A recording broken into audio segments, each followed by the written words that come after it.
We're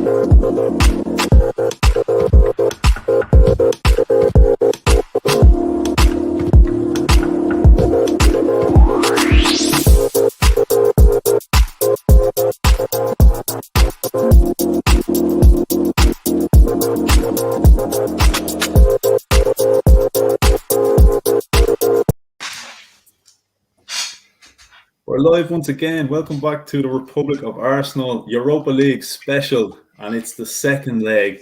Arsenal against Olympiacos, live from the Emirates Stadium, the earlier time of 5:55 p.m. Arsenal at home with a three away goal kind of advantage coming into this one. So look, we're going to get cracking away into it. I've got a super guest panel here tonight. You know their faces, you know their names. I will introduce them again. Just before we get into it, though, I just want to say, Lá Féile Pádraig Hunagwich, agus Sláinte. Happy St. Patrick's Day from Ireland. Just before we get cracking into it.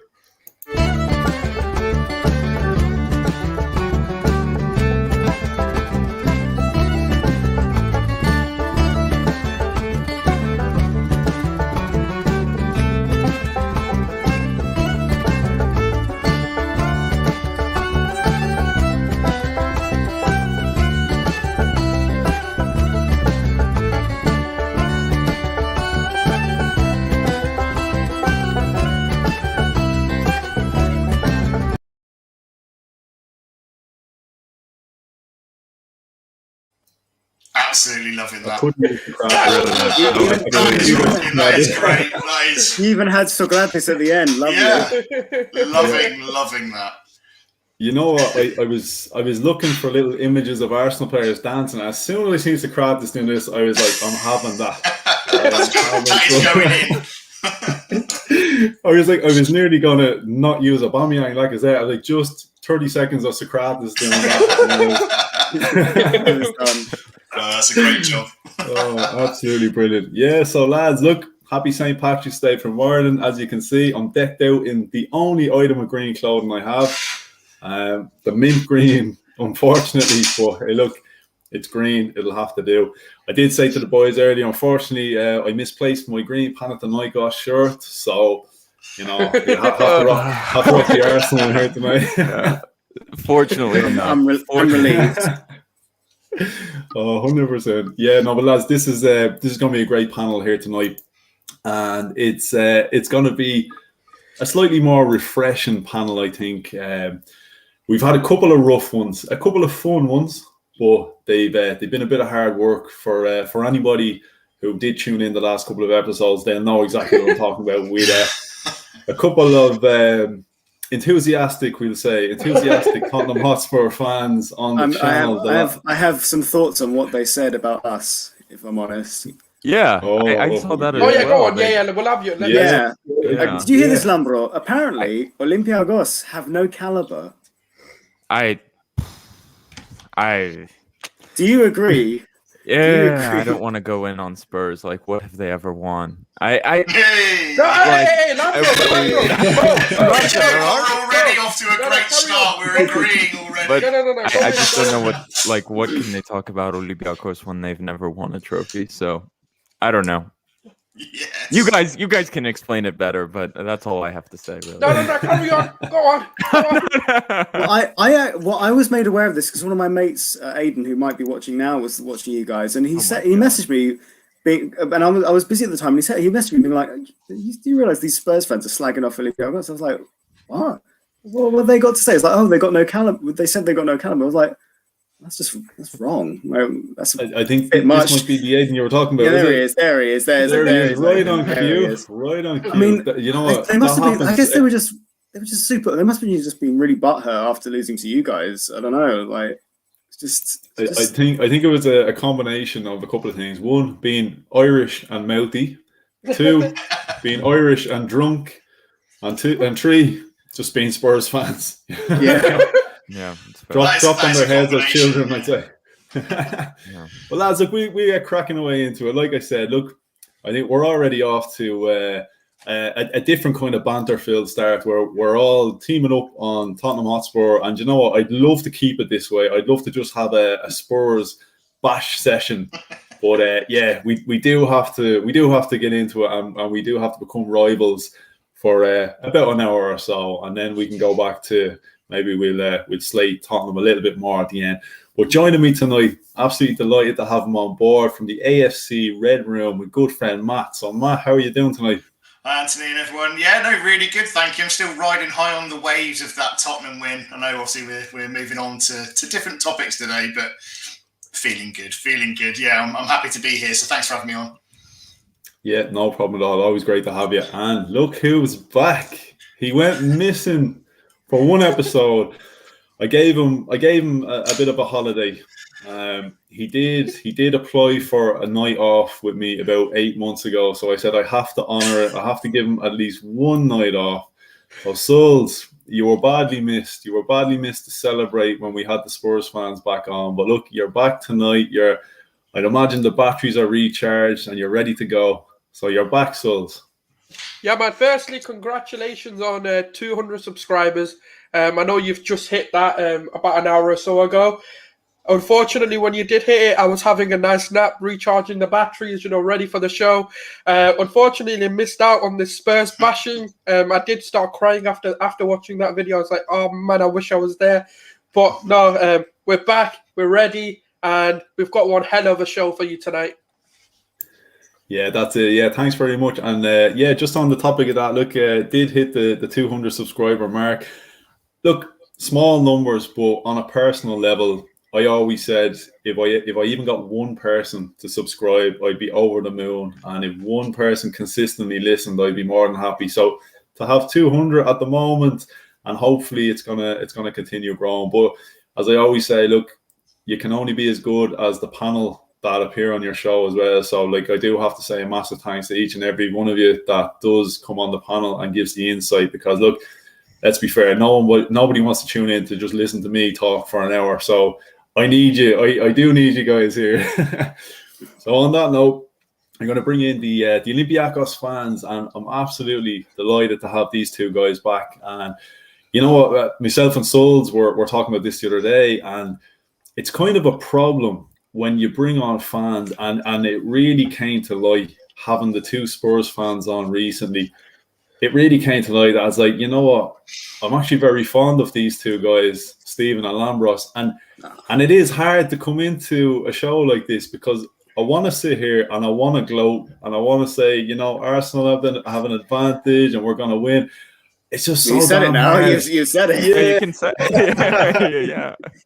I guess I have. I guess that's my gloating out of the way. But no, lads, I'm actually delighted to have you back. As I said, look, top guys, great insight. So I'm very, very pleased to have you back. So look, I'm gonna get you to give yourselves a shout out. So first of all, Stephen, welcome back, and give yourself a shout out there. Let people know all about you and where they can find you. Well, cheers, Anthony. Thank you for having me back. Always great to chat with every single one of you. Even if it's under very sad circumstances, we might leave the Europa League tomorrow evening, but who knows? I'm Stephen. You can find me on Twitter and on Instagram at Steve Contiru with the long surname below.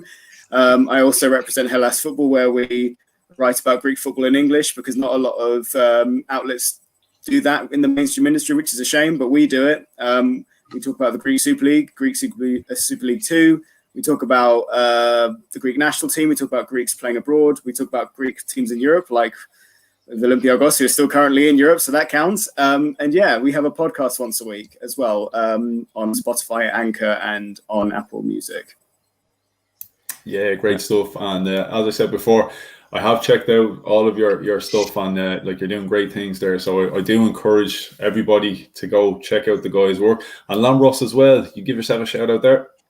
Yeah, I'm representing Gate 7 INTL tonight. We're a group of 4 Olympiacos fans from every corner of the world, and just bringing you Olympiacos news, stories, interviews in English. We have former players coming on all the time. More developments with that after this game and this kind of cycle of European games.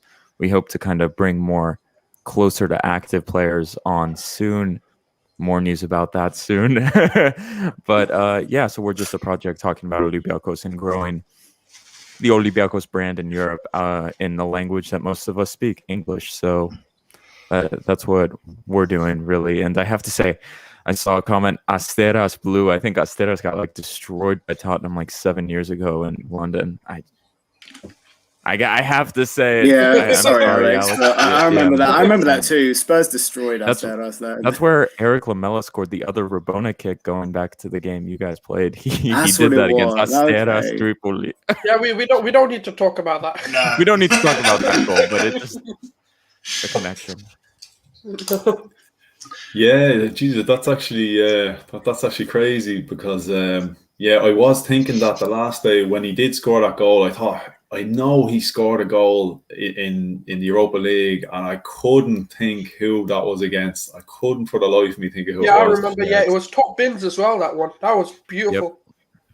Yeah, that was a good goal. It's a hard one. Hey, look, I don't want to hammer on Alex, but Asteras Tripoli. Yeah, I mean, he's one of their 5 fans, so like many people. I'm sorry, Alex. I've said this to Alex before. I like to bully Alex, bless him. Hey, look, maybe at some stage, if Arsenal keep going the way we're going, we might be playing Asteras maybe next season in the Europa Conference League, or so. Maybe Alex, you might be on the show with us. You never know. Hopefully not. No, hopefully not. But yeah, look, lads, we'll get into the game now. Matt, we're gonna do a bit of talking about the game. So look, we did do a watch along. Unfortunately, myself and Matt, our internet is in the Stone Age, and myself and Matt we were doing a watch along with all the guys, and me and Matt are still coming into last season's second leg. That's how far behind. So we don't know what to expect. Bad times. Yeah. No, hopefully it's not that bad this time. Hopefully it's not going to be about 2 minutes behind everybody else. Fingers crossed. Yeah, it was pretty painful at times. It was. I'm not gonna lie, but look, we got there in the end. We did. So yeah, look, basically, just before we get into looking at the second leg, we may as well look back at the first and what unfolded. Look, a good night at the office, all things considered, for Arsenal, away from home, at our kind of home from home over in Greece. A couple of good memories at Olympiacos Stadium. I'm not even going to try to pronounce the name because I will absolutely butcher it. One of the lads can jump in and what was it, the Georgios Stadium? Go on, Lambro. Go on, do the honours. Yorgos Kariskaki Stadium. That's the one. Kariskaki. You can say Kariskaki. Kariskaki.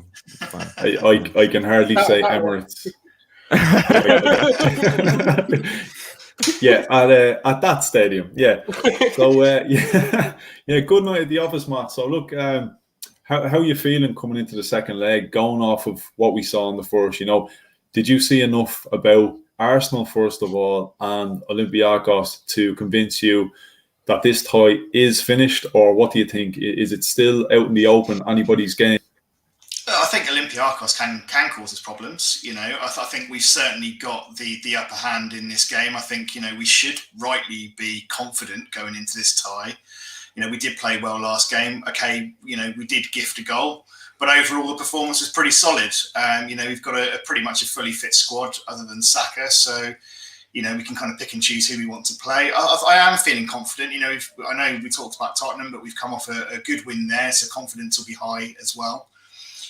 So yeah, we've got every reason to feel confident, but that's not to be complacent because we all know what happened last year. So, we shouldn't be resting on our laurels. Olympiacos are going to want to take the game to us because they've obviously got no option but to do that. So it could be difficult. They could make this tie difficult for us if we're not on our game and we don't take it too easy. So we've got to be careful, but I am confident that we will get that win. I am confident. Yeah, you know what? I pretty much share the same sentiment. I'm looking at it from a point of view that, yeah, we went away from home, we bagged 3 away goals, but at the same time, I'm always respectful of any opposition we play from kind of a few angles. One being, I know that there's players in that team that can punish us if given opportunity. And then from another sense, it's like we are a team that has a habit of handing out opportunities. And Sulz, that came about again. Arsenal did their thing. They took the lead. And then what did? They pulled on Arsenal. They absolute gaff between the goalkeeper and Danny Ceballos, we handed the game back to Olympiacos. Are you confident now, having got through that Spurs performance with the 3 points? Do you think, look, the concentration levels are going to be better than what we've seen over the past couple of weeks? Like, has Arteta finally drilled it into them? You know, you need to be switched on, you need to be focused. Or are you looking at that final 10, 15 minutes against Spurs and thinking, you know what, we could still be in trouble? Just before I make my thoughts clear on that one, I just want to say my boy Martin Odegaard has arrived. People, I told you, give this man some, chances. This guy's gonna come in and do what he needs to do. But on the point of, do we have enough? The thing is, right? Yes, we can give away a mistake, but 3, I don't think so. I think the team's a bit more well drilled than giving away probably 3 mistakes. And actually, you know what? This is going to sound shocking to a lot of Arsenal fans. The performance I was most disappointed by was Partey's. And I know a lot of people are going to find that shocking. Like, what? You're talking about Thomas Partey, like the same player? Yeah, I actually was disappointed because he was probably one of our worst players, which kind of just goes to show how well we played, because he wasn't actually that bad. It was just, I didn't expect him to be giving, like, when you start to see yourself get punished in a certain way, like their free kicks and their corners and their deliveries were causing us a lot of problems, because they've got a mixture of aerial threats and people who can just take the ball in different ways. We've seen that with Lamela, where it was a moment of brilliance that got them that goal. I'm not going to say it's a fluke or anything like that, because I'm not going to be that hurt about it, but it was a moment of brilliance, and it's in them to do that.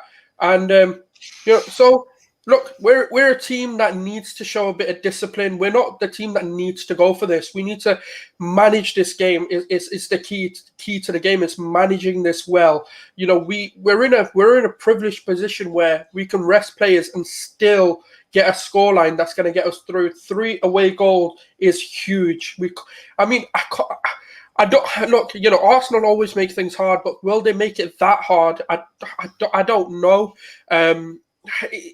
With the Leno situation, this is the funny thing, right? With Leno, we've always questioned whether his distribution is even any good, because when we've seen Martinez, it wasn't that Martinez is an out and out better keeper than Leno. It's just the fact that we started to see things that Leno was doing terribly, which was his distribution, which was his sort of decision making on what passes to make. And we've now seen that on 2 occasions. Now, you can blame Xhaka, or you can blame, Leno for that mistake against Burnley. You can also blame, the thing is with this one, this is all on Leno. Can I real quick? Oh my. Oh, the Greek Morales, the 35-year-old journeyman playing in Greece. Uttered in the same breath just now. Goodness. Please. Jesus. I presume this is like along the lines of saying shore up your defense by signing like Mustafi or something along those lines. Yeah, that's a way you could put it, I guess. Yeah. But look, I want to get the thoughts. Sorry, so were you? Yeah, pretty much. I just wanted to say, like, Leno's distribution and decision making needs to improve, because he's becoming a bit of a problem, because he's the common denominator in both the mistakes being occurred. But we're not going to. I want to say this, but surely not. We can't be giving away 3 goals. Like, I don't. Even if we do, I believe we can get the goals back. Even if somehow we do, and the thing is, they didn't. After the goal, they had a few moments where they did rip us apart, but overall in the game, I felt fairly confident they weren't going to get a goal. I think, you were saying about Leno as well, I think the one thing I noticed from the game on the weekend was that we seem to have a slightly different approach playing our own box. We saw Leno smash the ball clear rather than playing the stupid balls within his own box and putting people in trouble. Yeah. It was just smash and clear it. So I'm hoping that the message has actually got through. And finally, we're kind of waking up a little bit and actually thinking, well, if it's any danger, just clear the ball. And I think that's one thing we never did. Until Martinez came in, we never went long. Until Martinez came into the picture, Leno was always short. But then Martinez comes in, and even in the Europa League, that's why I was baffled. Like, how come Leno never goes long? you think Olympiacos will want to pressure us if that's the case, force us into mistakes. Yeah. Force us into mistakes. Honestly, just to jump off your point, like how can Olympiacos score 3 goals? For me, we should have scored 3 goals. One with the David Luiz mistake. Do you guys remember that in the first half? Yeah. That was shocking. He simply plays the ball to El Arabi, and that's a goal. Yeah. Bruma had another mistake. I think, again, it was Luiz, I think. Bruma had the ball, and he could have played El Arabi in because I forget why he was being played on because the right back was way off in the corner. I don't remember exactly why.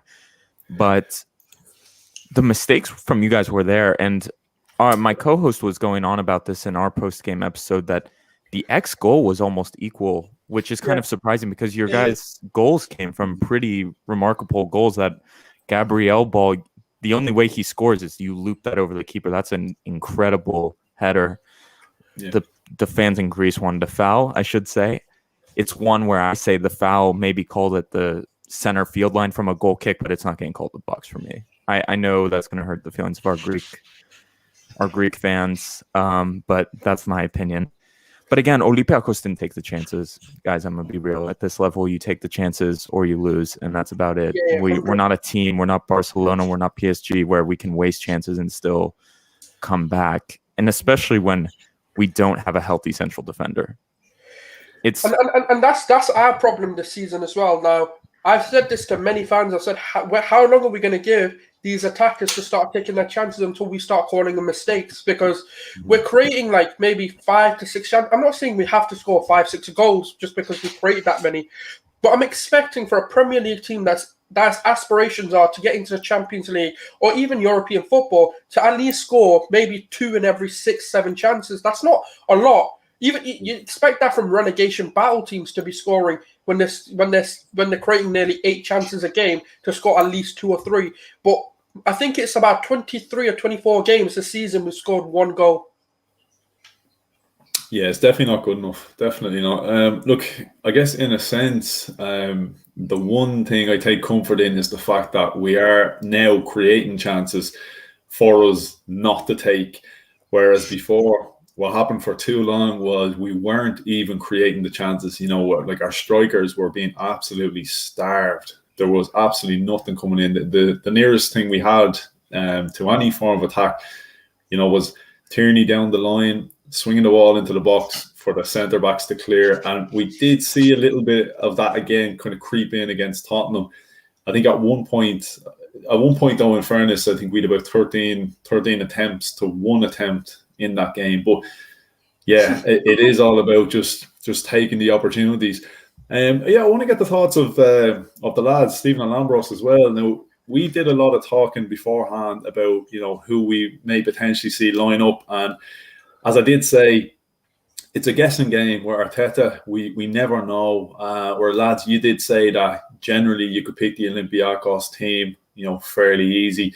When the lineups came out, I had a bit of a moment on Sulz stream with regard, people giving a bit of stick, and my feelings were just basically just wait and see. Don't judge the lineup. But I want to know your thoughts. Like, was there any surprises in that lineup? Like, was there anything that they went with that you weren't expecting? Well, the only surprise we had was half an hour, at kickoff when they actually announced the lineups on screen. Because when they announced the lineups about an hour before, it was what we expected. It was going to be, a centre back pairing of Zenu Bar and Socrates, and Envia would be playing in midfield. But as it transpired, Bar wasn't fully fit, despite news that he was. So it did turn out, as it says, as it shows on the screen right now, we had to play our holding midfielder in centre back, and then, it says here that Mazouras was playing in centre mid. I don't know if he was playing. Was he playing in centre mid, Lambros, or was he playing on the wing with Valbuena at number 10? I'm pretty sure. Yeah, it was the shape was terrible all game. I'm be real. It was all wrong, but it was almost like a 4-4-2, 4-2-3-1. I guess you could call it that. Bruma on one side, who has no idea how to play defensive. I said this on our podcast, his defensive positioning was shocking. The amount of chances the fullbacks got to cross balls in that first 15-20 minutes was ridiculous. Brumo was on the left wing. I like that comment. Yeah. I'm going for a haircut soon. I have to say they've been closed. Jesus Christ. Anyway. I mean, when the barber's open. When the barber's open, exactly. And yeah, so we were really, can I just say effed? I don't know. I try not to swear, but we were really screwed. I think we were a little bit. You were here the last time when I said, yeah, no, if you need to swear, you fucking go for it. Yeah. So when Jan and Via, I think the first 15, 20 minutes, we were like, oh, fuck. Yeah, like we are screwed because wave after wave after wave. And it was just like Jan and Via had no idea what he was doing at center back. The shape was everywhere, and we were just like, this is a disaster. And there was no defensive cover for the back line because he is the defensive cover normally. So, the funny thing was, I remember on our watch along, we were all saying, yes, Via is in centre back. We've got this. Yeah, and you guys were right. You to be honest with you, guys were right, because we had no ball winner in the midfield. Bouchalakis and Kamara are not ball winners. So I said to our fans as well, like the Odegaard goal, the El Nene goal especially, that does not happen with Jan and Via in the midfield, if I'm being really honest with you guys. So it really hurt us, and Bruma can go back to Holland in the summer. I don't know if Stephen can disagree with me. Masuras just screwed us with that El Arabi. I said it on our podcast today, Lambro. Masuras is just one of those players that he's a good top-end Super League player, which is no mean feat. But at the same time, I just think for Europe, he just doesn't do it in Europe all the time. I know he scored that winner against PSV, which was a great advantage taking it to Holland in the second leg. But man, there's just times where he wastes those chances, and it's not the first time he's done that in Europe this season either. Golden opportunity to put us 1-0 up, and he's not the reason why we lost, but that's a big blow for us early on in that game. That chance he messed up with the David Luiz one was really bad, guys. That was He did it next game though, Lambro. He did it against Larissa. He did it against the worst team in Greece. He let's just not even. We don't even need to bring up Larissa, who were terrible. But honestly, guys, it was a poor lineup. But I guess we'll break some news for you guys, which probably your media doesn't even have. So Pedro Martins today in practice, according to our news, tried a 5-3-2. So Usainu Ba is back, who will play in central defense. Coach Martin says he's ready to play. That's interesting. I thought it because I heard he was out, but obviously you're saying he's back in, is he? Literally, no one knows. The coach says he's ready to go, but I wouldn't be surprised if he gets scratches. And the thing is, this time last week, it was told that he would be fully fit, and then lo and behold, the next day, just before the game, he wasn't. So, who knows? But so the lineup supposedly is going to be the same. So the back line will be not the same. It's going to be a right wing back is Thanasis Androutsos, who's a 23-year-old Greek right back called up to the national team. We love him. I love him. Yeah, he's fantastic. He's really good going forward, but defensively he's a bit poor because he really grew up as a 10 or even deeper, slightly midfielder or even a winger. He plays everywhere. Yeah, utility player, yeah. Yeah, and then it's going to be Ba, Socrates, and then at left it's Jose Jolebas is going to play our left center back. I guess you could say he's like playing, when you guys were playing the 5 at the back as well, and it was almost like a left-sided fullback would play that third center back.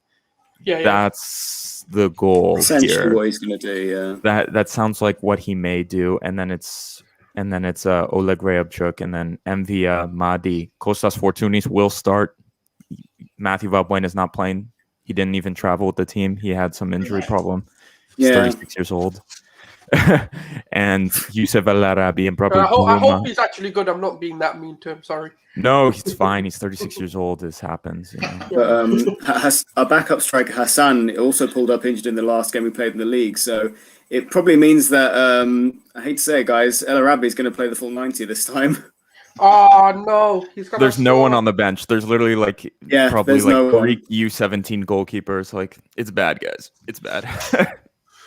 Yeah, that tells you all you need to know about Arsenal and our style when we are concerned about, what age is El Arabi? He must be about 34, is he? 34, but We call him the King of Qatar because he scored like 80 goals in 50 games or something. He just destroyed the Qatari league. He averaged like a goal and a half every game. Yeah, he was unreal there. But no, he's still got it. He's slow, and you guys saw it probably last game. He's like, as I told you guys, the killer. That's how they say it. He'll get his chances. He will get his chances. I remember him at Granada. He was, Yeah, he was at Granada. Yeah, I forgot about that. Yeah. You know he was what? Unlucky in the last leg. Yeah, it is that type of a striker that we struggle with. Like, remember early in the season, I think I said this the last time around, we played Newcastle. Andy Carroll. Now, Andy Carroll, is hardly fit enough to walk from the dressing room onto the pitch, but yeah, he plays against Arsenal, and he should have got the winning goal that day. He was very wasteful, but the fact that he was causing such problems, it's something about a big, physical, strong centre forward that we just cannot deal with. And this is going back over the years. It used to be Didier Drogba used to cause us all sorts of trouble. And now, El Arabi last season, and okay, it wasn't quite the same in the first leg, but he was the man that popped up, when the mistake was made. He was the man in the right place at the right time. And yeah, look, he's going to come into this game, and I'm sure he's going to have nice memories of playing at the Emirates Stadium last season. So definitely a guy we need to be wary of and keep our eye on. But yeah, look, I want to talk. I want to talk goals now, Matt. That Odegaard goal, Odegaard. Do you know what? Unfortunately, me and Matt seen this goal 2 weeks after everybody else. Yeah, I only saw it about 10 minutes ago. So yeah. Just before we jumped on, do you know what? I loved seeing that going. Not just because of obviously the game and everything like that, but since Odegaard has joined us, I've rated him so highly. And I just wanted him to get that first goal or get a goal under his belt. And what a way to score! I mean, an absolute belter. So happy about that. And then he's gone on to do it again. So he seems to be hitting his stride at the moment. And what a goal to grab and what a stage to do it on. So he's a big player, and I think he's going to be really important to us. I think in this second game he's going to be instrumental again as well, because his passing, his movement, his work rate, it's fantastic. He's so good in tight spaces. He looks up and he picks the right pass. He's not very wasteful with the ball. He doesn't tend to pick the wrong pass. So, I mean, he does tend to stick to the right-hand side. He doesn't tend to play in the left very much, but he's a fantastic player. And you can see exactly why we brought him in. It was a great decision to bring him to the club, and hopefully we can make it permanent. Yeah, definitely. He's starting to hit his stride. I've been impressed with him from the start at how quickly he seems to have integrated into the side. He was only maybe kind of 2 or 3 games in, and I was watching his link-up play with guys like Bukayo Saka, and the man that we were expecting that he was going to play either a rotation kind of game with, or else it was going to be one or the other was going to play. It was going to be Smith Rowe or himself. But Arteta has shown us that both guys can actually play in the same lineup, and it's great to see. And they have a nice understanding. So I was really impressed early doors with him at how he looked like a guy who's been there an awful lot longer than he has been. But yeah, now he's starting to find where the back of the net is, and what a way to introduce himself. And I seem to recall a certain psychic on the panel who predicted an Odegaard masterclass, and that is Mystic Sulz. He did it again, if you remember. He called it Sulz. It gets boring when you know who's going to score, isn't it? I'm only joking. No, I said this when he signed for us, that he's going to be one of those players who's going to come in and just hit the ground running. He's got every attribute and every ability to do so. He's not one of those players who needs time. One of the other players that I've seen do that, it's like Bruno. Bruno, because it's something we're missing, and it's the missing piece to the system, should we say. And this is no knock on ESR, just ESR's development hasn't been to the level of an Odegaard. Odegaard being part of like the Real Madrid, camp, and he's been in and around those types of players, and then going over to Viet. I can't ever pronounce it. There's a Vitmanese or something like that in the Norwegian, and then he was at Molde as well. Was it Vitesse in the Yeah, Netherlands? Vitesse, sorry, yeah. Just off the top of my head, I couldn't think of their name. But yeah, no, he was there as well. He's been under some good coaches and some good guidance, and he's had very good and successful loan moves. That's kind of made him a lot better than a lot of 22-year-olds his age. And I never doubted his ability to come in and do what he's doing. I watch a lot of La Liga, and he was one of those players I was like, please make this happen. Like he is sensational. Like he's one of those players that I can't believe the way Real Madrid have treated him. Because even Barcelona, I remember like early days when he was about 17. Barcelona scouts were looking at him very, very seriously. And the thing with Barcelona is they're very slow to move. They like to do their due diligence before they buy a player, especially with the bans that they've had and kind of being called out by UEFA for doing some misconducts and misdealings for young players. So they have obviously got a bit more of a vigorous process before they kind of make something happen. Unfortunately, lost out to Real Madrid. Now he's coming. He is different, man. He is so good for his age. Like the fact he's only 22. Like what this man can do for Arsenal. Like and the most phenomenal thing and the most fascinating thing is he comes out and says he loves it here, and he's only been here like 3 months, 2 months. And he's already saying, I love Arteta, I love Arsenal, and I want to be here. Like that to me just baffles me because he's a player that should be part of Champions League winning teams, part of systems that should be way, way higher than we are. And even Thomas Partey as well. And every time I see him, I'm just like, wow, we got very fucking lucky to get this guy because he is like, him and Haaland are like those kind of players that we're going to look at, when the Messi Ronaldo era runs out and go, who's getting the Ballon d'Or? Like, this is the level I do believe Odegaard will get to. Oh, Sulz, like you see the difference between like the Parteys and the Odegaards. They make the really difficult stuff look so easy and so effortless. Sometimes you look at them and you think, are they actually working that hard? But they are. They're working harder than anybody else. They're making a great impact on the game, but they just make it look so easy, compared to anybody else. And so they're just another class above. That's it. It's like Busquets doesn't get the applaudits he deserves sometimes as well, because he's one of those players. Even with Odegaard, he's one of those players who people have said actually don't think he had a good game, but then it's like you've not really watched him play. Yeah, because he's one of those players that it reminds me of. Those managers that say when you watch this player, you'll see how this team plays. He's one of them. Like when you watch Odegaard play, you'll start to see how we attack and. He's so effortless with the way he does it. It seems like with a lot of respect to Bergkamp, right? But he reminds me of a Bergkamp that he's like a couple of steps ahead of the game. Before he's got on that ball, he already knows what he's doing, and that is a very sort of one in a lifetime kind of player. You don't find many of them. Even some of the most greatest players of all time don't have that trait. It's a very limited trait to have, and it's such a phenomenal trait to have. His reading of the game is just next to none. And the fact is, right, he works hard. He presses players. But the thing is, with him, he's an intelligent player. Because he doesn't press like a madman, that's why people don't see it. But he's very effective. He conserves his energy, presses when he needs to, and not when it's not required. And he's just doing it just to build his, oh yeah, look at how much I ran in a game. Some people just do that, and that's why people like Lacazette. He's so good and well running and pressing players, but when it leads to nothing, it's pointless. Martinelli does it as well. Martinelli's pressing is so ineffective because he does it to just anyone. And what He'll run around like a headless chicken, doesn't he? Yeah. And he works very hard. Yeah, but it's good. I like that. But sometimes it's so ineffective because when you then win the ball back, no one knows what to do because you're way out of position. You shouldn't be there in the first place. That's not your player to press. So what happens is then your tactical discipline goes out the window.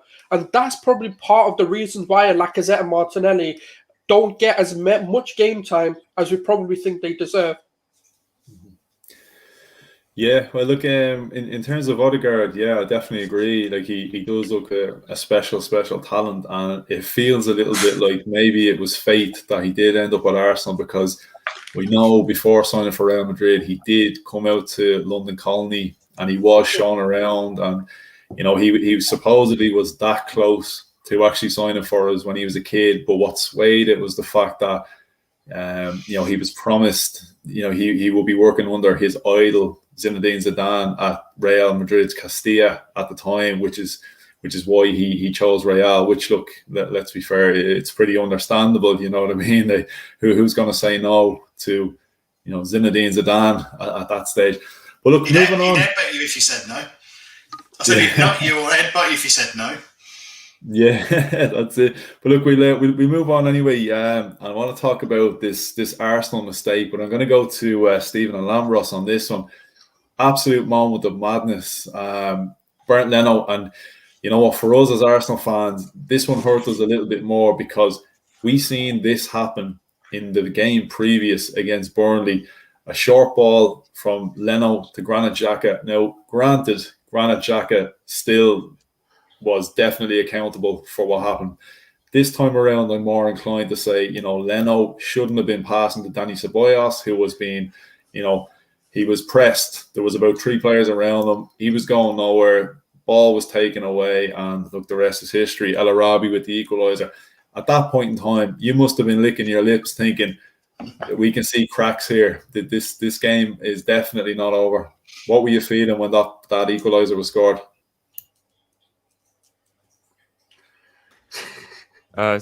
I guess I'll go. Well, the first thing that came to my mind was a song we sing as Olympiacos fans. We say "Min stamatas natuska mai etsiga mai Piraeus," and that just means like that's how Piraeus fucks you. Don't stop fucking them. But anyway, that's the song that goes off when we equalize in a big moment. But honestly, it was "Min stamatas," which we say don't stop, keep pressuring them, and that's what we did. That's what we did. And then El Arabi missed that second chance. It was blocked, I think, by Bellerin. That felt like the moment. Felt like the moment. Like we had come back in this game and we could do it. We were on the back foot for most of it. But that mistake from Arsenal, we knew was coming. Especially, I understand why he took Partey off, probably to rest him for. That was the turning point. That was but a few minutes later, I remember in our chat with my fellow hosts, we were texting. He was like, Partey's off, and everyone was just like, "Thank God!" Like, okay, here's our chance. Within like 3-4 minutes, that was when the goal was scored. So it was a bit like, okay, here we go. This is it, and this is what we've been waiting for. This is our only chance of winning this game without a healthy central defense. Sit back, try and hold some sort of shape, and let them gift it to us. Press at the right moment. That's the key point. Not pressing consistently, but press at the right moment. And that's definitely what we did, and we got the goal. And yeah, the confidence was high at that point that we could go get another one. Yeah, definitely. And look, all credit go to Olympiacos as well. Look, we're all guilty of it. We see an error like that, and of course, the first thing we do is we point the finger at the guy who made the pass. This being Bernd Leno, but that does kind of disregard the hard work that Olympiacos did, because those guys were on Ceballos. They swarmed around him before he even knew what was happening. So, look, yeah, big mistake by Leno to have played the ball to him. But look, you have to give credit to Olympiacos for the work rate and the pressure that they applied. Stephen, at that stage, as Lambros said, you looked like you could capitalise. You got the equaliser. Arguably our best player, Thomas Partey, off the pitch. Benfica. My stream is 2 weeks behind as well. Sorry, lads, I'm in the wrong game here as well. Apparently, we've become Benfica, Lambro. I didn't realise you know what? As well, you remember? I only pointed out on the first one when somebody said Benfica. It was me that pointed out. He's got the wrong game, and now, of course, it's me doing it. But Olympiacos, Olympiacos in Irish is Benfica, so that's why I made that mistake. Okay. But yeah, look, at that point, you must have been thinking, we've got these guys now. They've their backs against the wall, with their shell shocked. We've got the goal. Did you think you would kick on from there? Like, realistically, did you think this is our chance? We might snatch this. Yeah, of course. Especially, the equaliser was massive. It was a massive turning point in the game for us, and it looked like we could potentially go on and and get a second, and we almost did, like Lambros said. And if it wasn't for that, I think that deflection from Bellerin turned it wide for a corner. That we came very close to almost scoring a second very soon afterwards. And then the turning point that did it for us, in my opinion, was when we took El Arabi off. And I thought, why are we taking him off? Like the Arsenal backline are terrified of this guy. We bring on Hassan. Like if you bring on, I always think that the best way to bring Hassan on is to bring him on with El Arabi to add the pressure, because if El Arabi doesn't score, Hassan will be on the back of that missed shot or that rebound that Hassan can just tap in, because he's world class like that, as Lambro knows all too well. But no, we didn't do that, and because Hassan is only good at scoring tap-ins and occasionally scoring a header if he's unmarked in the box by a country mile, he just didn't offer anything, and because of that, we just lost our attacking momentum completely. Even with Kostas Fortounis on at half-time, who made a difference as well, it wasn't enough, because no matter how many balls you can chuck into the box, Hassan almost always isn't going to score them. And then obviously came the corner that I told you about, Anthony. We're terrible at set pieces and at corners, and lo and behold, it undoubtedly a fantastic header from Gabriel, but still we conceded again from a set piece, which was, I think that really, really hit the team hard psychologically after that.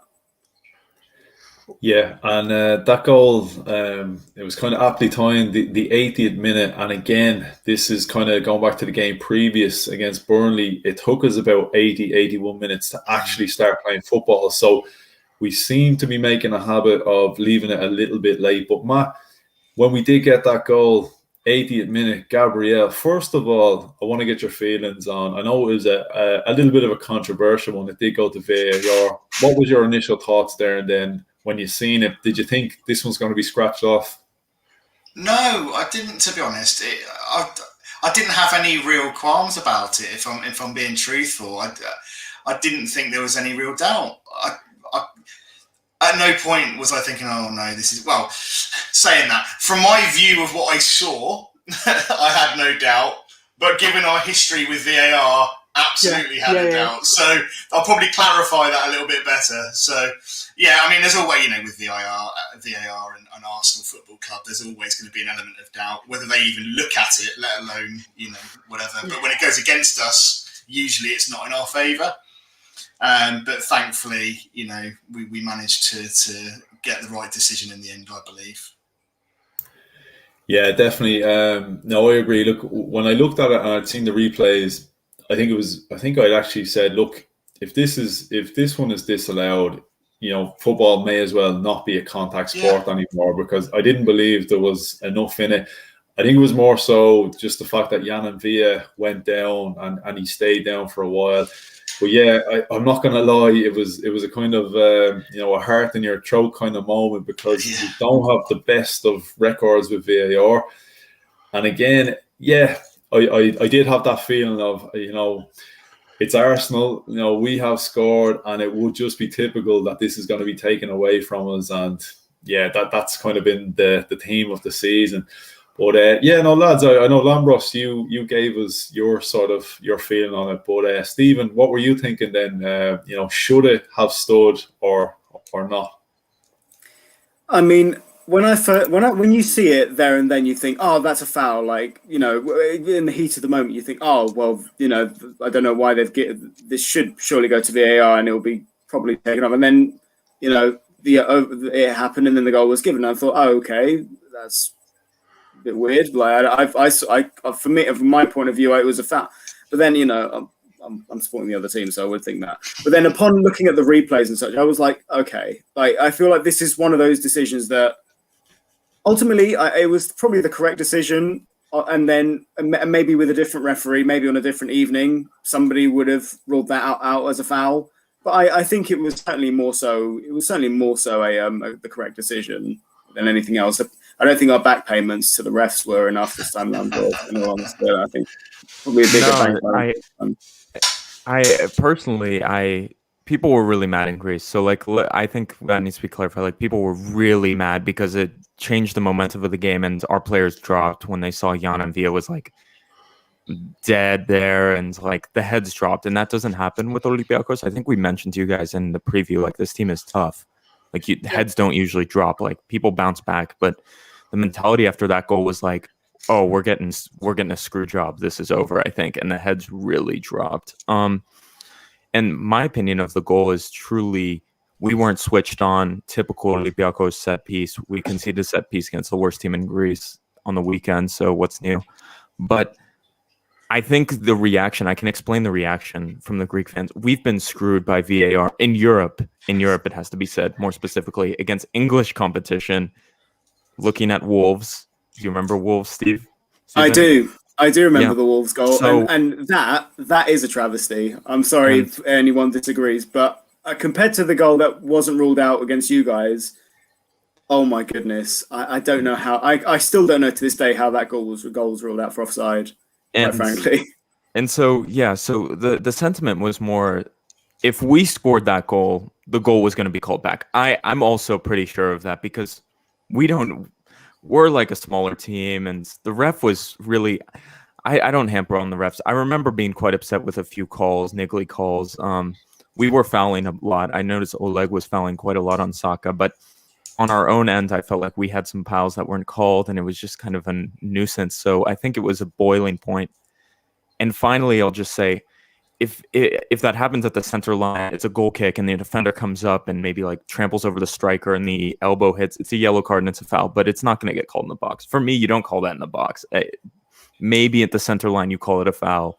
Maybe it's a card. We've seen that so much. Our defenders always do that. They swing the arm out, hit someone when they're above them, and they get a card. Maybe then, but in the box. I'll tell you what was the worst decision in Europe, actually, Lambro, when we played Marseille in France. Do you remember the foul that Rafinha got that was outside the box, but it was still given a penalty? Exactly. Yeah, that was worse. Actually, that was worse than the Wolves and also, their first penalty was also outside the box. But we don't need to talk about Marseille as well. So it's just, I think so, though, Anthony. I think, if it's going to be a contact sport, you can't be giving decisions against us for that. He's halfway up in the air. He's going for the header. Yeah, because the thing is, I could understand. I could really understand if he had like elbowed him, or there was a bit of intent, or his arm was here, or any of that. Yeah. But his arms were by his side. He kind of leaped. Obviously, your arms are going to move. It's natural.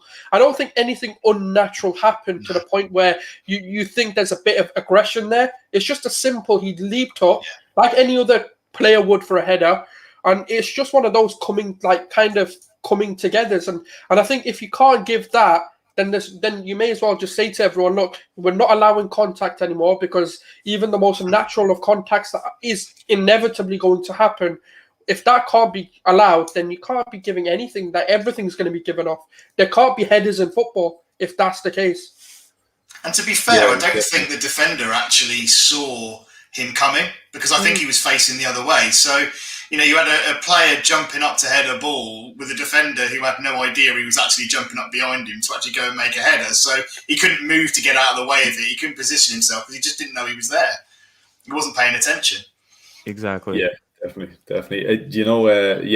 Kind of like what Sulz was saying. I think in that kind of instance, like if you can't get away with something like that, I don't think there's any point in even having corner kicks. If you can't make that sort of a contact. I kind of compared it to I don't know if anybody's seen. I think it was Man United against Real Sociedad, where Lindelof, caught the guy with a knee to the face. When Tuanzebe ended up scoring, and the guy had to turn, and that you can kind of understand that kind of a contact. Yeah, okay, completely. But I think with the Gabriel one, I don't think you could really say much about that. But look, we're gonna have to move on to the third goal now. And Sulz, how bad were we slating Mohamed El Neni when he was coming on the pitch? How bad were we slating that guy? Do you know what? I'll admit, right, deep inside, I was like, what on earth is going on here? Because I was like, this doesn't make any sense to me. But then when I seen Smith Rowe and Pepe next to him, I was like, all right, now that makes sense. I think Arteta shoots himself so much in the foot, because he makes what he needs to do is make those three subs together rather than three separate subs, because they'll only impact the game if they're done together. But what he ends up doing is, I'll throw this player on. 5 years later, you go on now. And then 10 years later, the third. And the problem is, right, you're not going to get the impact that you need because Pepe needed to come on, Smith Rowe needed to come on for El Neni to make sense. Because what happened was when we brought Partey up, we started to look a little bit. We were destabilized, should we say? That's the best way to put it. We started to look a little bit more open. We didn't have that midfield. Obviously, because Partey's Partey. You can't really when you take a player like him off for. I believe he came off for Ceballos. I believe was it and I think he's a more he was a more attack-minded midfielder. And then you've got Xhaka who's having to hold the fort on his own. Which don't get me wrong, Xhaka on his day can do it, but when there's that much pressure on you, because Olympiacos are like, all right, it's 2-1, we can still get a goal. Let's just mount the pressure. I think Arteta's like, all right, let's combat this. Let's bring someone with a lot more energy to match them.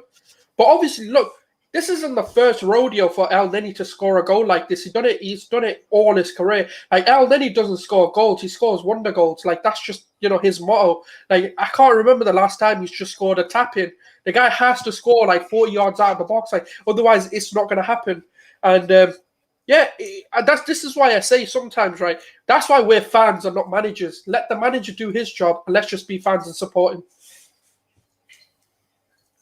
Yeah, definitely, and I think we all proved on that live stream why none of us are managing Arsenal Football Club, because I think it was a collective groan of oh God, what is he doing bringing on El Neni? I do remember. You know what I seen? Because originally it was just El Neni on his own, but then I seen Pepe and ESR. I was like, you know what? Now I get it. Because at first, but this is the problem with them. I don't know why he does it 3 separate subs. You've got 5.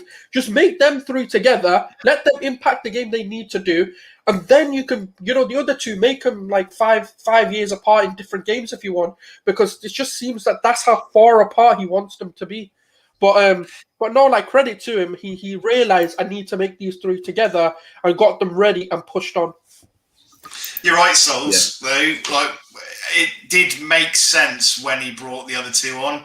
We were just sat there, and I know I definitely had a little bit of a groan of, why he brought El Neni on? Why now? Shut up shop and yeah.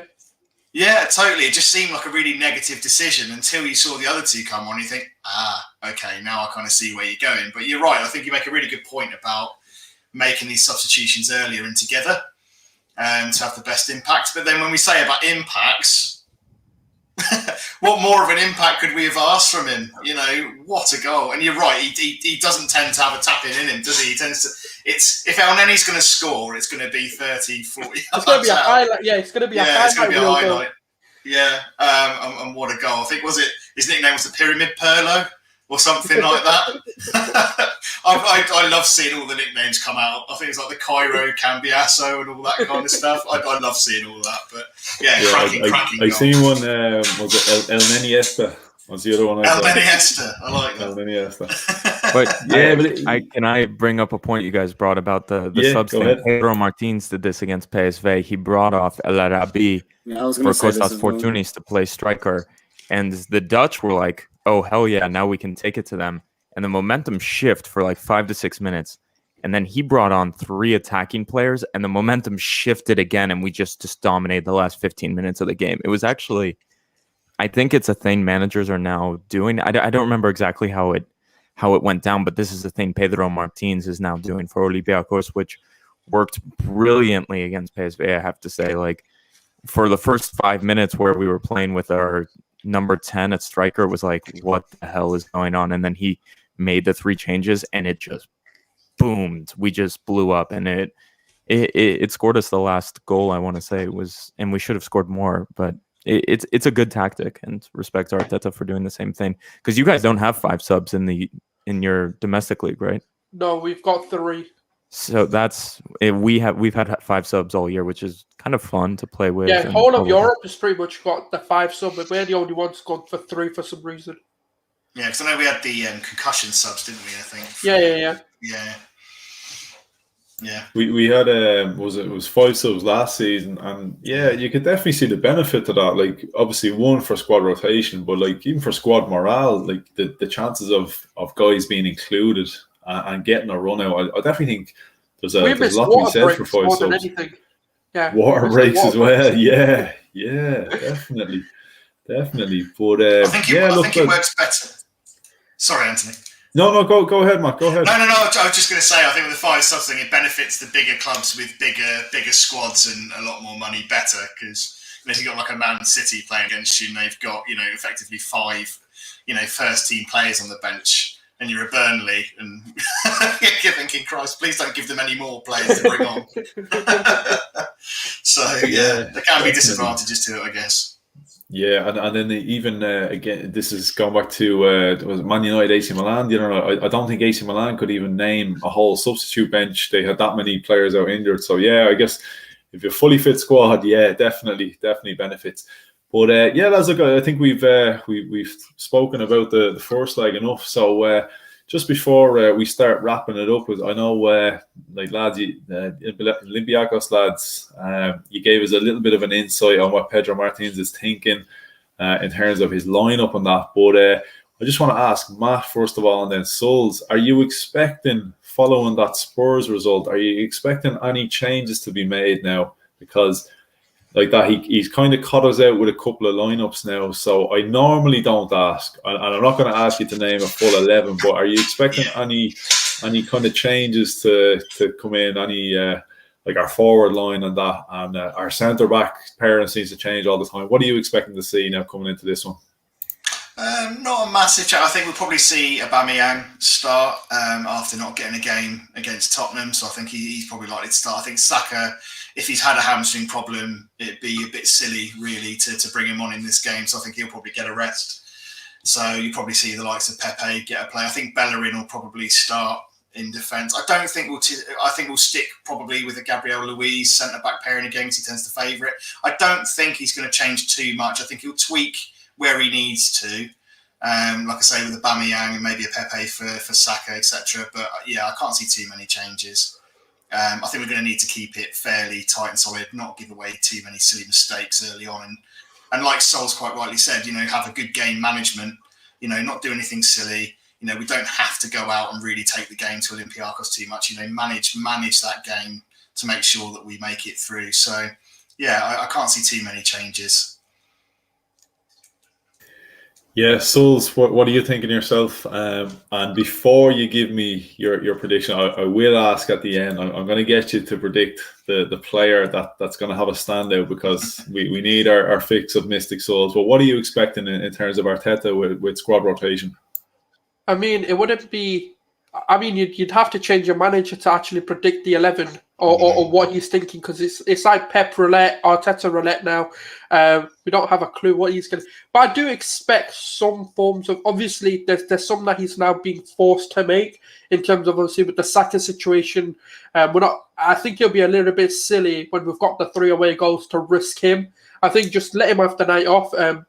We've got more than capable players, right, to see this game out. Or even if we do, for some reason, need to get a goal, we've got enough players there. Like Pepe can get a goal from nothing. Aubameyang can do that. Lacazette's got it in him. ESR can score a goal sometimes. So we've got enough players around the pitch who can get that goal if we need it, or assist a goal. Like Willian can do that as well.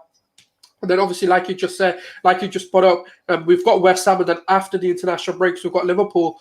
So we do need. West Ham's a big game for us, because if we beat them, that kind of helps us out in the league to move forward, because that's points gained from a potential competitor for a top 6 finish. So every point we can get, every point we can get is a good point now. That's just part of the season we're getting to. And because we've got those 3 away goals, I'd expect some form of rotation. I kind of don't want to see Partey play, and I know that's because he's still got. I don't know how fit he is. He seems to be getting better, and it doesn't seem to be too much of an issue. But he's not been able to finish in 90 minutes, so I do kind of want him on the bench just in case we need him. Not completely rule him out of the squad, but just have him there just in case things aren't going quite as they should, and bring in maybe a Xhaka El Neni partnership just to keep it solid. And then obviously, like Matt was saying, like yourself, Anthony was saying, like we've got Pepe, we've got Willian, we've got Aubameyang, we've got Lacazette, we've got Smith Rowe, we've got Odegaard. The attacking options we've got a plethora of there's so many we can pick from. And in terms of the defense, I've got a feeling he's going to go for a Mari Holding partnership just to kind of rotate that back line for the West Ham game. But yeah, no, there will. I do expect some changes, but not too many because the game isn't finished. There's still a 90 minutes where they could look. You have to respect your opposition, regardless of how good or how poor they are. You have to respect them, and you have to go into a mindset with, look, even though we've, like PSG did against Barcelona, it was job done. Like they had like 4 or 5 goals, on them. They still respected that and said, look, we still need to bring a strong team to this, and that's what we need to do. And it's not that we're scared of them or anything like that, but it's just a matter of, being aware that, look, you're in the same competition for a reason. They've gotten to this stage of the competition for a reason. And Olympiacos, they've won league titles and everything. So their mentality is going to be there. He's going to have them drilled to say, look, we can do this. Go out and do it. So you do have to have a level of the same squad, but then you can kind of tweak a few things, like Matt said. So I say they can cause us problems. The first leg. Definitely. If a couple of chances had sneaked in, that would have been an entirely different game. Exactly. So Exactly. Let's make no mistake. We're not walking into that second leg thinking, well, they're not going to cause any problems, or they're not going to create chances. That's not going to happen. They're going to want to take the game to us. So we need to be on it. Yeah, definitely. And like that as well, it's a kind of funny one. Like the reason I threw up the upcoming fixtures, as Sulz said, like West Ham is a huge game. Now, had we lost that game against Tottenham, West Ham probably wasn't going to be a huge game. And it is a funny one because because we've been kind of looking at the league table and kind of saying, you know what, realistically, we're not going to get top 4. Realistically, we're probably not going to get top 6. But then with every 3 points you pick up, suddenly you start saying, okay, we can't just afford to, disregard the league. The key is completely. Consistency, yeah. Exactly. It's building on these results that we've managed to get. That's it, 100%. But like for a while, we've been saying, maybe he needs to put all of his eggs into the Europa League basket. But again, as I said, look, with every win we get, and every time we pick up 3 points, you start saying, okay, we're a little step closer to where we want to be, closer to our goal. Like we've closed the gap on Spurs now. It was 7 points, now it's 4 points, and now it gets you thinking, had they extended that to 10 points, okay, you would have said, right, we're going all out for Olympiacos and we're going all out for the Europa League. Now it gets you thinking again, okay, maybe if we can build on this, maybe we can achieve the league position we want to guarantee European football. So it does throw up that problem again of you can't afford to overcommit as well. You have to be respectful of the rest of your fixtures as well. But Stephen, is there anything that you're expecting to see from an Olympiacos point of view? Are you expecting any kind of rotation? I know Lambros broke the exclusive there of the potential lineup, but are you expecting to see any new faces? Is there any guys coming off the injury table that will be fit to go for this one that couldn't make the first leg? Firstly, as Lambro and I said earlier, Valbuena will not be in this game at all in any way, shape or form. He is remaining in Greece. So if we will see Kostas Fortounis starting, you saw him briefly in the second half, obviously. We have Marios Fruzai back, who was injured for a number of weeks with a fairly serious injury. Thank goodness it wasn't an ACL, because that's what we initially thought it was at one point, which is a dreadful injury for the best of the times. But he's back. He'll probably be one of the impact subs because, let's be honest, we haven't got many impact subs who are fit. So he'll come on, hopefully, and make a difference when we need him. And for the most part, I mean, if we go with this 5/3 at the back formation, it could work. It might be different. I'm not hugely confident in it because I've never seen us play anything like that before. Maybe against City we played something similar, but that's when we had so many injuries that we didn't even have a striker. We had to play Kostas Fortounis as like a centre forward, like a deep lying centre forward, and it didn't work for the most part. But I think, we have nothing to lose at this point. So we're going to take the game to you. We're going to want to win. I think something Sulz said very early on in this is that if we do score 3 goals, I could see you guys already have scored one or two. Even if we win this game, I could certainly see you guys already scoring two. I don't know if we can keep a clean sheet against you guys and also go to the quarterfinals. But that's me being a pessimist. Maybe Lambros more optimistic than me. I don't know. I actually am. I don't know why. I in the first leg I was pretty pessimistic, but I was listening to Coach Martin speak before we traveled. I was listening to Yusuf Al Arabi speak, and Martin's was almost like philosophical when he was speaking, and they asked him, "Is this the biggest challenge you face at Olympiacos?" And he said, "That's craziness. Why would you ask me that?" No, of course not. I took this team from nothing, which is true, to where it is now. We lived magical nights together, derbies. In similar circumstances, this is going to sound weird. We had to beat AC Milan by 3 goals or 3-1 to go through in the Europa League. I think it was the first year of it was a 2-goal swing on head-to-head that we had to beat them. And it was one of the most magical nights like in recent history. And he was like, "We've done it before. We've done it before. Like, why not? We're just going to go." And I don't know. I feel optimistic going into this game because I just like the things I've heard from the team, and in these empty stadiums, I just feel like it's so easy to get an away goal. To be honest with you, like there's just no life in it. It just, and I think last week was like the worst I think I've seen Olympiacos can do. Like I don't think there's any worse they can play from. I was kind of embarrassed the first 30 minutes from that game, and really the last 10 minutes as well. The character just was not a representation of our club or our players or our coach, and I don't know. I'm feeling good going into this because I remember when we beat you guys last year too. Like it was all going good. Arteta's here, and you guys beat Manchester United. You beat Olympiacos on the road. Like this is it, and we just destroyed everything. I'm really hoping that we can do it again. I'm feeling optimistic that we can get a result. I don't think, or I have a hope that maybe we can win 3-0. What is it? But will we do it? I don't know. I don't know if we will. So we'll see. But I'm optimistic, which I wasn't last week, which is strange because going on the road, you should be pessimistic. And after you lost, but again, the XG, which I don't know if you guys cared so much about, it's kind of iffy for me, was almost the same. Like even with how bad Olympiacos played, I don't know why there's something deep in my heart that says like, this isn't over. And it's never over with this Olympiacos team. I don't know. You're right. I mean, like the quotes from your players and coach kind of says a lot about how you're kind of coming into this game. I read a couple of those, and El Arabi, got to score first half, try to the end. I mean, I know it's the kind of stuff you'd expect them to say, but you obviously got your coach as well prepared physically and mentally. Give it all you've got. So they're coming into this game with that. We're going to fight.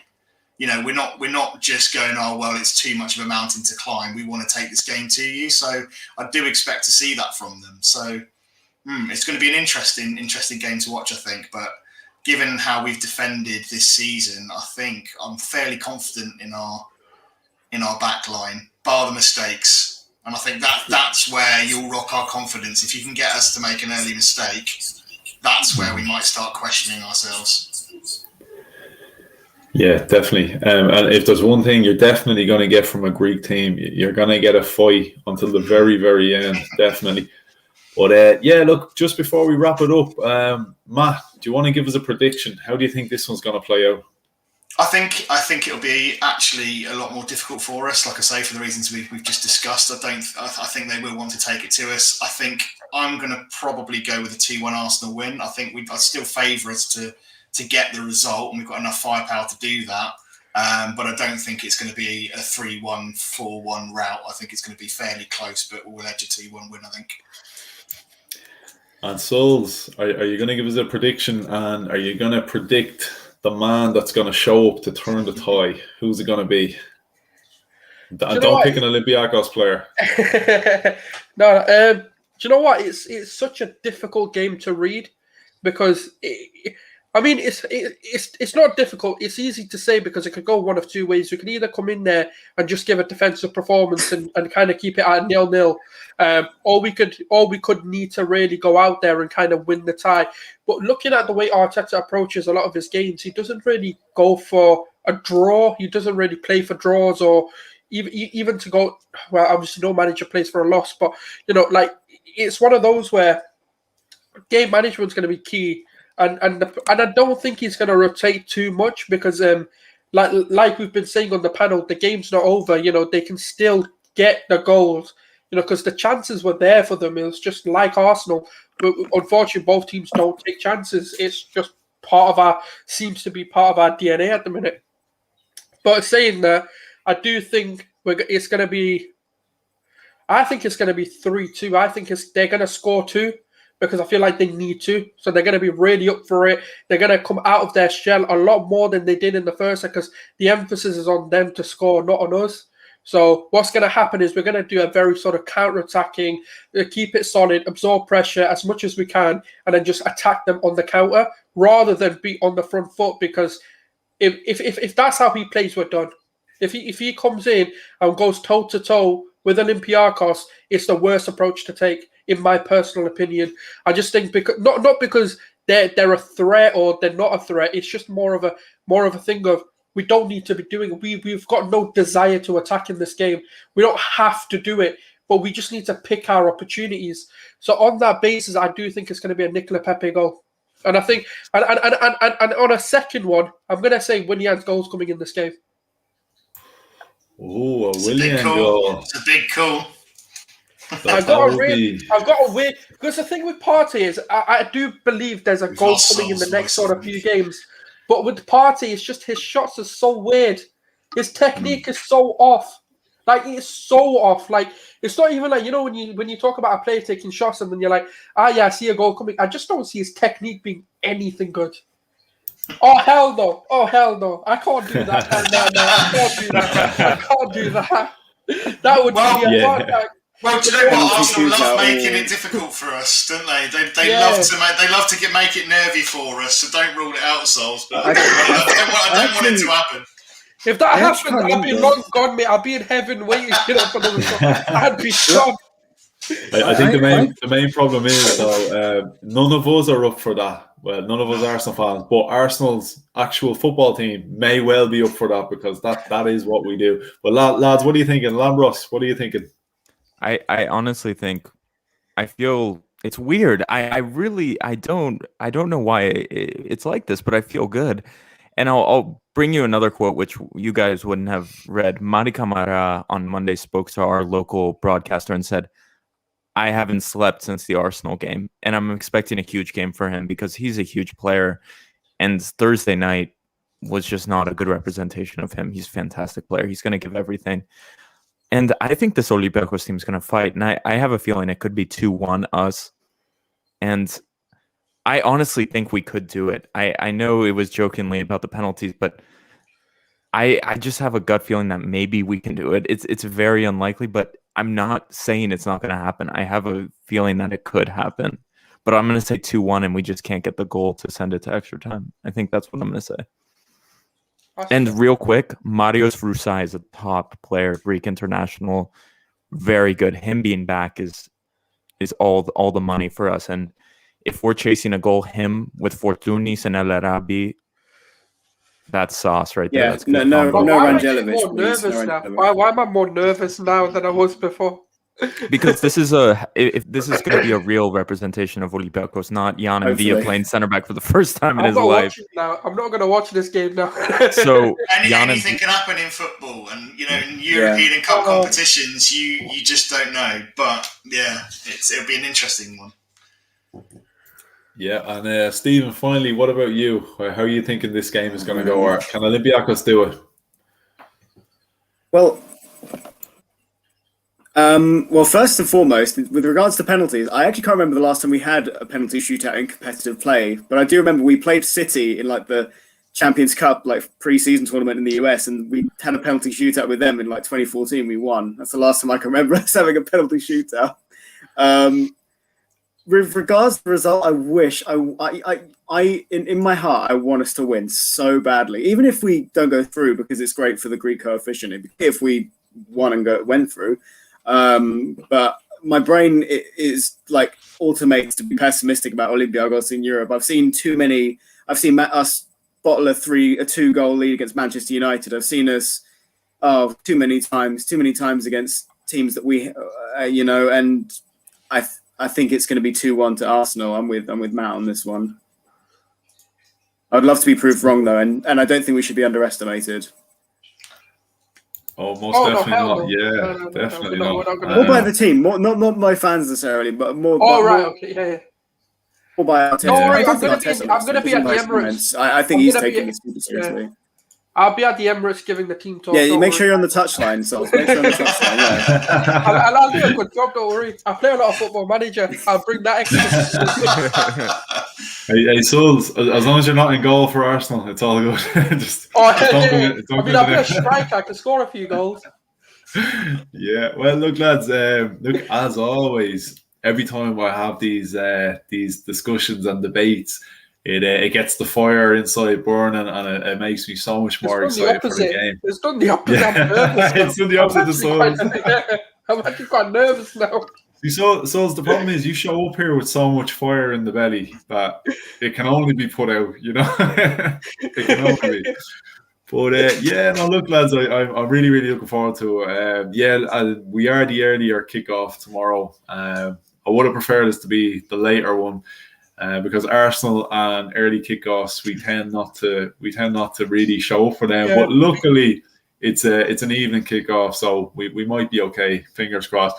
But yeah, lads, look, I want to say a big thanks as always to everyone on the panel for coming on, giving us the insight. I really do appreciate it. Everybody who came into the chats, everybody who's watched, all the comments, really, really do appreciate it. Big thanks to everyone. As we said earlier, the channel surpassed the 200 subscriber mark. It's a small milestone, but look, it's a milestone nonetheless. And I'm honoured and privileged to have got to even this stage, you know. So I'm absolutely over the moon, and couldn't have come at a better time than Paddy's Day. So it's even more excuse for me to have a point to celebrate, you know. So just before we leave it there, I'm just going to go around and again, big thanks to everyone for coming on. I really do appreciate the support and the insight. So I'll start with Matt. So Matt, give yourself a big shout out. Let the people know where they can find you and your content. No, perfect. Thanks, Anthony. Thanks for having me on. And like I say, well done for hitting your 200 subs. Fantastic. And just before I do that, thanks to Steve and Lambros as well. It's been great chatting to you guys today. Really good to have you on. Yeah, I'm on Twitter and on YouTube. So obviously AFC Red Room. So if you're feeling kind enough, go and give me a look up and subscribe and send me a message and we'll have a chat about Arsenal Football Club. Yeah, most definitely. So make sure you do check out the AFC Red Room. And Matt, as I said before, you've got some of the coolest graphics going on here. I really need to hit you up someday. You need to teach me that stuff because I'm definitely slacking here. I've just about mastered the little St. Patrick's Day intro at the start, and that's about the extent of my knowledge. Actually, I give myself a little shout out for anyone who hasn't watched the recent video we did last night with the Spurs fans. Definitely check out the intro I did for that one. You might like that one. But yeah, look, Sulz, the man who brings the fire, the heat, the fury. You've predicted a Nicola Pepe masterclass and Willian's first goal tomorrow. So look, if you get that right, if Willian comes in tomorrow, I want you to hit 1,000 subscribers by tomorrow for that one alone. Like that deserves 1,000 subscribers if you predict Willian's first goal. But Sulz, give yourself a shout out. Let the people know where they can find you. Yeah, you can find me on Gunnar Sulz or at Leicester Bay Footy. A lot more content coming on. Obviously, you'll find me here a lot as well. Co-host to Anthony. Can't get rid of you. This is my channel, so thank you for 200 subscribers. Yeah, I told you I'm here to take over. I'm not here to take part. You know, but no, congratulations, a massive congrats, man. Just keep going. And obviously with Steve Lambros and Matt yourself as well, man. Always brilliant talking to rival fans and obviously opposition fans and the Spurs fans. I told you, mate, keep running your mouth. You know, yeah, call us shit and get banged. Yeah. That's the motto we need to. That's our new slogan. Forget Emirates Stadium, yeah. Talk shit, get banged is what we need to be putting up there because that's just what we seem to be doing to every team that's called us crap this season. But yeah, no, it's going to be a good game tomorrow. I'm looking forward to it more I am a little bit more nervous now because at first I was overly confident. I was like, yeah, we've got this. Then after talking to you two, you kind of humbled me a little bit and kind of said, yeah, we're coming with fire. We've got these players coming in. And we're like, oh, shit, here we go. Being an Arsenal fan is brilliant. There's never a dull moment. All the emotions in the world. So, yeah, no, thank you very much, people. Hey, look! Big shout out to the lads as well for it takes a special kind of someone to silence our souls and put fear into this man. So you've definitely done a good job, definitely. But yeah, look, a special thanks to the guys Stephen and Lambros for coming on. I really do appreciate it, and as I said, I do love to have the opposition fans come on. I'm gonna have to start looking for fans that are a little bit less likable though, because it kind of takes the fun out of it. I actually, I really enjoyed having. We had Joe, Benfica fan, on a couple of weeks ago, and the nicest guy. And again, it was very similar to this. Very very good insight and spoke brilliantly about his club, but he was just so damn likable. I couldn't even really give a prediction that Arsenal were going to win. I just wanted to say, no, look, it'll be 0-0 and we'll all just be friends. It's fine. but having the two Spurs fans on has changed it a little bit, and I'm kind of going, you know what? We need to bring some assholes on from now on so we can just argue with them. No, but lads, no, in all seriousness though, like I really do appreciate you coming on. You're absolutely top guys. And look, whatever happens tomorrow, look, we'll definitely remain friends, and we'll keep in touch. And I really do appreciate the support. So I'll start off with Steve first of all. Please do give the people a shout out and let them know where they can find you and your content. Yeah, thank you so much for having me, Anthony. It's always a great laugh chatting with you guys. Likewise to you guys. I've not met nicer football fans than you guys. Certainly Arsenal ones as well, because you guys Arsenal fans get a bad rep, and it's certainly not justified with you guys. It's great to talk to you guys, even though we're currently on aggregate. It's not fun. But yeah, you can find me on at Steve Konturu on Instagram and on Twitter, and also please follow Hellas Football because our content is done by some amazing guys, who all love the game, the Greek game as well as everything else in the world. And certainly before Lambro plugs Gate 7, you have to go listen to Gate 7 as well, because there's some such good lads, and they're doing some amazing things, bringing in former players and people in the industry, and it's just putting them up in the world's an amazing thing for a Greek outlet nonetheless. And it's amazing. All right, thank you so much, Stephen and Anthony. Thank you. It's okay. You can send the check in the mail. We'll have to see. I have Swiss francs, so I have to do conversion, so it may take a little while. But Anthony, thanks for having me on. It was great talking to you guys, and it's really nice getting our opinion heard, because a lot of people, I think, are just, no, it's a team from Greece. This is over. It's no big deal. So it's nice to kind of spread our football around. And again, Gate 7 International, we're trying to spread our club and make our club an international club, like your guys' club. It has to be said, whether it's good or bad, you're an international club with followers from all around the world. We dream of Olympiacos having fans in Asia and America and Africa, even all of these different places. We're trying to grow our football club, and this is our small piece of doing that. And we're going to keep bringing players on, keep interviewing people. And again, I have to say, follow Hellas Footy too if you're interested in Greek football, because these guys do really good work, and they translate almost everything for every team, the national team, etc. We get called very biased for the national team, and people don't really like us very much. So, especially the PAOK and Panathinaikos fans, they like to slander us a bit. But it's okay. So follow Hellas Footy for the more neutral content, for sure. Yeah, lads. So no, absolutely brilliant, lads. And as I said, look, absolutely top guys. And yeah, look, to everybody who is watching and does check out the content regularly, a big thanks. And I do encourage, as always, look, rival opposition, no, please do go and support their content, especially when it's from in and around the continent and in around Europe and that.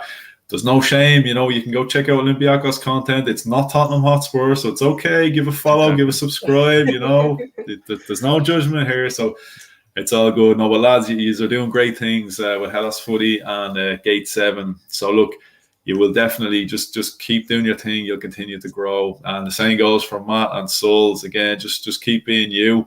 just keep it real, and look, hopefully we'll all support each other. We'll all grow together. So yeah, look, lads, we're gonna leave it there. Again, a big, massive thanks to everybody, and enjoy the game tomorrow. Again, the guys, I like you so much, but come on, Arsenal, lads. Come on, Arsenal. See you all later.